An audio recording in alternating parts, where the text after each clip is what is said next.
यानी औरत दफ्तरी मकामात पर भी महफूज नहीं है। लेकिन एक बात का यहाँ जिक्र करूंगी कि इस चीज़ की जिम्मेदार कहीं ना कहीं वो खवातीन भी हैं जो अपने बेटों की तरबियत पर सही तरह तवज्जो नहीं देती, क्योंकि डॉक्टर महानूर को बचाने वाला भी यहाँ एक मर्द था, जिससे साबित होता है हर मर्द एक सा नहीं है। तो फिर जिम्मेदार कौन है? जाहिर है वो खवातीन जिन्होंने बस सारे उसूल अपनी बेटियों के लिए ही अपने घरों में नाफिज किए हैं।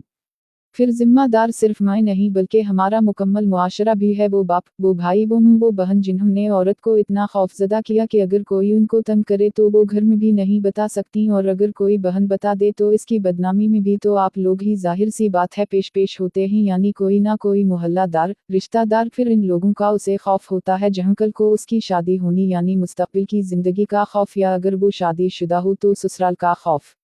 औरत अगर किसी जगह पर भी महफूज नहीं है तो इस सब के जिम्मेदार भी उसे दुनिया में पाए जाते हैं ना। औरत के पास कोई रास्ता क्यों नहीं छोड़ा गया?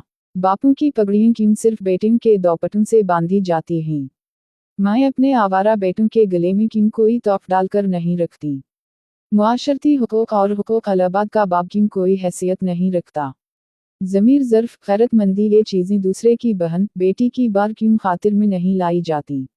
जब जब किसी लड़की के साथ कोई बदतमीजी करता है तो आप क्यों एक औरत होकर पर्दे को दलील बनाकर पेश करती हैं? 5 साल की बच्ची कैसे बुर्काह को संभाले? बुर्काह पहनकर जाने वाली लड़कियां कितनी महफूज हैं आपको शायद अंदाजा भी ना हो। घटिया मर्द को तो कोई भी घटिया कह सकता है, मगर वो लोग जो पर्दे के पीछे हैं, जिसमें औरत के अपने से लेकर ये मुआशरा शामिल है कहीं ना कहीं, जिसकी वजह से वो बहुत दबकर रह जाती है, वो भी खुद को बदली तो फिर ही ऐसे वाकयात पर काबू पाया जा सकता है। बाकी हुकूमतों को भी इल्ज़ाम देना आसान है, मगर सवाल इस बाप और भाई से है कि अगर आपकी बेटी को किसी ने तंग किया तो आपने क्यों कोई एक्शन नहीं लिया? किया बेटी कोई मानी नहीं रखती थी?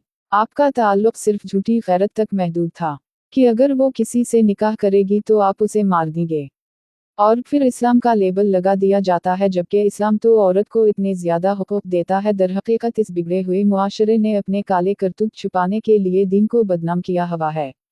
सोयरा आरिफ मुगल।